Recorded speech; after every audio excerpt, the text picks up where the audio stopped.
अवधूत चिंतन श्री गुरुदेव दत्त श्री स्वामी समर्थ महाराज की जय।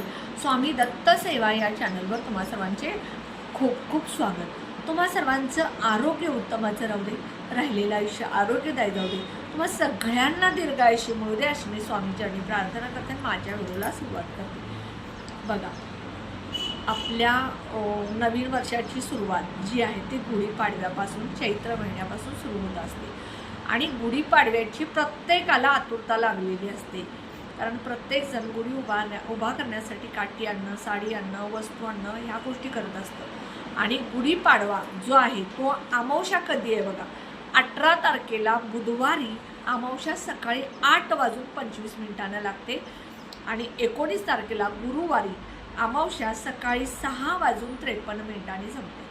म्हणजे पाडव्या दिवशी अमावस्याचा काही संबंध नाही आणि आपल्याला ह्या गुढीपाडव्याला काही गोष्टी खरेदी करायच्या असतात, कारण आपण गुढीपाडवा, दसरा, अक्षय तृतीया हे 3.5 मुहूर्तापैकी एक मुहूर्त मानतो आणि ह्या गुढीपाडव्याला आपल्याला कोणत्या गोष्टी घ्यायच्या असेल तर आपल्याला मुहूर्त बघावा लागत नाही। मग कोणत्या गोष्टी असतील, तुम्हाला घर घ्यायचं असेल, त्यानंतर नवीन व्यवसाय सुरू करायचा असेल, 4 व्हीलर घ्यायचे असेल, 2 व्हीलर घ्यायचे असेल, मुलांना सायकल घ्यायची असेल, जागा घ्यायची असेल, नवीन ऑफिस काढायचं असेल, ह्या सगळ्या गोष्टी तुम्ही गुढीपाडव्या दिवशी सुरू करू शकता। तर आता बघा, ज्या दिवशी आपण ह्या गोष्टी खरेदी करत असतो त्या दिवशी आपल्याला मुहूर्तच बघावं लागत नाही, कारण 3.5 मुहूर्तापैकी एक आहे। आता जी मुलं लहान आहेत आणि ज्या मुलांची नावं शाळेमध्ये प्रवेश घ्यायचा आहे अशा मुलांना सुद्धा या दिवशी प्रवेश घेऊ शकता। पूर्वी बघा, आमच्या काळी म्हणजे बरेच वर्ष तो होता काळ, आता काय एवढं नाही आहे, पण आमच्या वेळेला कसं असायचं, गुढीपाडवा म्हटलं की पाटी आणायची, दगडी पाटी असायची, पत्र्याची पाटी असायची, आपल्या आपल्या कुवतीप्रमाणे पाटी आणायची, त्या पाटीला मणी असायची। आत्तासुद्धा त्या पाट्या मिळतात, तर अशा पाट्या, मण्याची पाटी, साधी पाटी, पत्र्याची पाटी, कडेला पट्टीची पाटी, लाकडी पट्टी असलेल्या पाट्या असायच्या आणि पाटी आणि पेन्सिल या दिवशी आम्ही आणायचो, आधी आणून ठेवायचो आणि त्या दिवशी काय करायचं, त्याच्यावरती सरस्वती यंत्र काढायचं आणि ही पाटी आम्ही घेऊन शाळेमध्ये जायचो, तिथे सरस्वती पूजन करायचं आणि मग आम्ही घरी यायचो। आता ही पद्धत बरीच मागे पडलेली आहे, आता मुलं सुट्टीला, पाडवा म्हटलं की सुट्टी एवढं असतं, पण आम्ही पाडव्या दिवशी सुद्धा शाळेमध्ये सरस्वती पूजनला जायचो। तर अशा पद्धतीनं आपण मुलांना सुद्धा या दिवशी शाळेमध्ये नवीन प्रवेश घ्यायचा असेल तर घेऊ शकतो। त्यानंतर बघा, आपल्याला कित्येक गोष्टी आपण ह्या दिवशी करू शकतो। या दिवशी आपण पूजा, उपाय, सेवा, तोडगे सुद्धा करू शकतो, कारण गुढीपाडवा हा जो आहे ह्या दिवशी अतिशय प्रभावी असं किंवा अतिशय सकारात्मक ऊर्जा ह्या पृथ्वी तलावरती असते आणि गुढीपाडव्या दिवशी रामाने रावणावरती 14 वर्षाचा वनवास बघून विजय मिळवून ह्या अयोध्येमध्ये परत आले आणि त्या दिवशी गुढी उभा करून त्यांचं स्वागत, सण साजरा केला, म्हणून ह्या गुढीची स्थापना आपण करतो। तर या दिवशी बघा आपण काय करायचं आहे, तर 7 हळकुंड, 11 हळकुंड, 21 हळकुंडाचा उपाय करायचे। या दिवशी अशा काही आपल्याला वस्तू खरेदी करायचे, त्यामुळं तुमच्या घरामध्ये वर्षभर माता लक्ष्मीचा आशीर्वाद राहील। आता तुमच्याकडे हे उपाय फक्त करून चालेल का, तर नाही, यासाठी तुम्हाला कष्ट करावे लागणार, काम करावं लागणार। नोकरी करत असाल तर तिथे तुम्ही प्रामाणिक काम करावं लागणार, व्यवसाय करत असाल, छोटा मोठा कोणता व्यवसाय असेल तिथे तुम्ही वेळच्या वेळी व्यवसाय सुरू करणं, व्यवसायात लक्ष घालणं, व्यवसायात काय पाहिजे काय नको ह्या सगळ्या गोष्टीवर।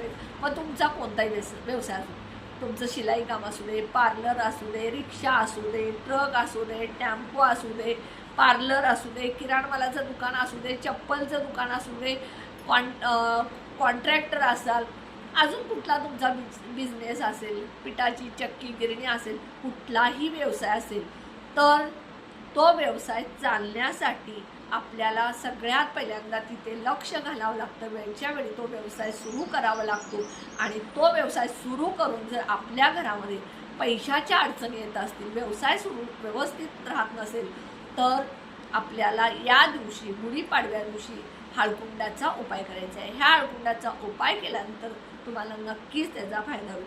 आता उपाय काय आहे बघा, 7 घ्या, 11 घ्या, 21 घ्या. हळकुंड जी आहेत ती अखंड असावी. छोटी छोटी घेतला तरी चालेल. ही हळकुंड आणायची. ज्या वेळेला तुमची गुढीपाडव्याची पूजा होते, गुढी उभा करता, देवघरातली पूजा होते, त्यानंतर हे सगळे हळकुंड तुम्ही एका डिशमध्ये ठेवायचे. स्टीलची डिश घ्या किंवा काचेचं बाऊल घ्या. प्लास्टिक वापरायचं नाही आहे. त्यानंतर ॲल्युमिनियम वापरायचं नाही. फक्त आणि फक्त काचेचं, स्टीलचं, तांब्याचं घ्या, दामण घ्या, चालेल. ह्यामध्ये ह्या सगळे हळकुंड ठेवायचे. ह्या हळकुंडाची विधिवत पूजा करायची. हळकुंडांना हळदी कुंकू व्हायचे. अखंड तांदूळ जे आहेत त्या तांदळाला हळदी कुंकू लावून अक्षदा तयार करायच्या. ह्या अक्षदा घालायच्या, फूल घालायचं, तुपाचा दिवा लावायचा, अगरबत्ती ओवाळायची. आणि त्यानंतर हे हळकुंड दररोज 21 दिवस गुढीपाडव्या दिवशी सुरू करायचं आणि दररोज 21 दिवस ह्या हळकुंडासमोर एक शुद्ध गाईच्या तुपाचा दिवा लावायचा. आणि दररोज तिथे बसून तुम्ही 1 वेळ, 3 वेळ, 5 वेळ, 7 वेळ, 11 वेळ तुम्हाला शक्य होईल तेवढ्या वेळ महालक्ष्मी अष्टकम, श्री सूक्त, विष्णू सहस्रनाम आणि ओम नमो भगवते वासुदेवायचा एक माळ जप. मग तो तुम्ही स्फटिकाच्या माळेवर करा किंवा कमळगड्ड्याच्या माळेवर करा. हा मंत्र तुम्हाला 108 वेळा करायचा आहे. तसंच महालक्ष्मीचा मंत्र श्री म्हणा किंवा ओम श्री महालक्ष्मी नमो नमः म्हणा किंवा ओम श्री महालक्ष्मीच्या विद्महे विष्णू पत्नीच्या धीमहि तन्नो लक्ष्मी प्रचोदयात हा 108 वेळा मंत्र म्हणा. असं 21 दिवस तुम्ही दररोज हा मंत्र म्हणायचा. सगळं श्री सूक्त असेल, महालक्ष्मी अष्टकम, विष्णू सहस्रनाम असेल, विष्णू माता लक्ष्मीचा मंत्र असेल, हा म्हणायचा. दररोज 21 दिवस शुद्ध गाईच्या तुपाचा दिवा लावायचा. हे काय होतील? सिद्ध होतील. कारण माता लक्ष्मीला लवंग म्हणा, वेलची म्हणा, मीठ, हळकुंड ह्या ज्या गोष्टी, तमालपत्र ह्या अतिशय प्रिय आहेत. आणि म्हणून हळकुंडाची पूजा करायची 21 दिवस. हे केल्यामुळे हे हळकुंड सिद्ध होतील. 21व्या दिवशी काय करायचे? हे हळकुंड जे आहेत त्याची लाल किंवा पिवळ्या कापडमध्ये पुरचुंडी पोटली बांधायची. आणि ही पोटली तुम्ही तुमच्या जिथे पैसे ठेवता तिथे ठेवायची.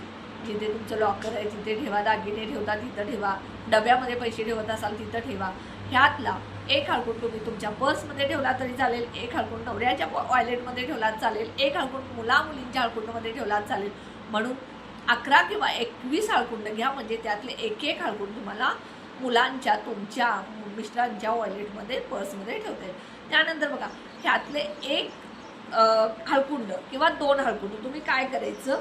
तुमच्या व्यवसायाच्या ठिकाणी, जिथं तुमचा वडापावचा गाडा असू दे, पार्लर असू दे, मोठं बिझनेस असू दे, बिझनेसचं ऑफिस असेल, त्या ऑफिसच्या ड्रॉवरमध्ये त्यातलं 2 हळकुंड किंवा 1 हळकुंड ठेवायचं.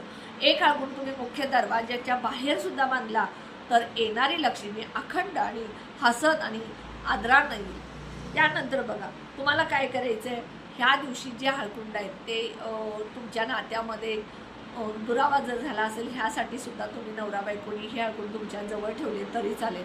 म्हणजे अशा पद्धतीने ह्या हळकुंडाचा तुम्हाला उपाय करायचा आहे. दुसरी गोष्ट, या दिवशी तुम्हाला पाडव्या दिवशी सोनं खरेदी करणं शक्य नसेल. कारण सोन्याचे भाव इतके गगनाला भिडलेले आहेत, प्रत्येकाला सोनं खरेदी करणं शक्य नाही. पण शक्य असेल तर 1 गुंज सोनं, 1 गुंज चांदी तरी घ्या. एक 200 रुपयाचं चांदी घ्या, एक 500 रुपयाचा सोन्याचा तुकडा जरी घेतला शक्य असेल तर घ्या. नसेल तर तुम्हाला मी सांगते त्या वस्तू पाडव्या दिवशी आवर्जून खरेदी करायच्या. कोणत्या? हळकुंड खरेदी करा, तमालपत्र, वेलची, लवंग, मीठ, केरसुणी, स्वामी समर्थ महाराजांची मूर्ती अष्टधातूची, त्यानंतर फोटो असेल स्वामी समर्थ महाराजांचा, स्वामी समर्थ महाराजांचं सारामृत, गुरुचरित्र संपूर्ण 14वा अध्याय गुरुचरित्राचा, 18वा अध्याय असेल, त्यानंतर तुळजाभवानी मातेची मूर्ती असेल, लक्ष्मी मातेची मूर्ती आहे, मग ती अष्टधातूची घ्या, पंचधातूची घ्या, चांदीची घ्या, तुम्हाला सोयीस्कर पडेल अशी घ्या. त्यानंतर भगवान विष्णू आणि माता लक्ष्मी, शेषनागावरती भगवान विष्णू झोपलेले आहेत आणि माता लक्ष्मी त्यांचे चरण दाबत आहे, ही अशी मूर्ती जरी तुम्हाला मिळाली तरी घ्या. त्यानंतर तुम्हाला लक्ष्मी कुंचन असेल, दक्षिणावरती शंख असेल, तांदूळ, हे सगळं खरेदी करायचं आहे. या दिवशी बघा, नवीन धान्य जर तुम्ही भरलं म्हणजे वर्षभराचं तरीसुद्धा चालेल. मग गहू, हरभरा डाळ असेल, ज्वारी असेल, शेंगदाणे म्हणजे तुम्ही वर्षभराचा जो साठा धान्याचा करणार आहे तो सुद्धा या दिवशी जर तुम्ही खरेदी केला तर हे धान्य तुम्हाला वर्षभर पुरवठा येईल, कधीही तुटवडा होणार नाही. अशा पद्धतीनं गुढीपाडव्याच्या दिवशी तुम्हाला काही उपाय सेवा करायचे, त्याचा फायदा तुम्हाला नक्कीच होईल आणि त्यामुळं तुमच्या घरामध्ये वर्षभर पैसाच पैसा येईल. उपाय नक्की करा. व्हिडिओ कसा वाटला कमेंट बॉक्समध्ये सांगा. व्हिडिओला जास्तीत जास्त शेअर करा, लाईक करा, ऑल बटनला क्लिक करा. त्यामुळे माझे छोटे छोटे उपाय सेवा तोडगे करतील. आणि जे कोणी माझा व्हिडिओ नवीन बघत असेल त्यांनी प्लीज माझ्या व्हिडिओला सबस्क्राईब करायला विसरू नका. तुम्हा सगळ्यांना गुढीपाडव्याच्या खूप खूप शुभेच्छा. तुमच्या आयुष्यात सगळ्यात पहिल्यांदा तुमचं आरोग्य उत्तमाचं आहे. तुम्ही जे कष्ट केलं आहे त्याचा तुम्हाला फायदा झालेला आहे. तुमच्याकडे खूप पैसा आलेला आहे. तुम्ही खूप आनंदी, सुखी, समाधानी आहे असं मी मॅनिफेस्टिंग करते. श्री स्वामी समर्थ.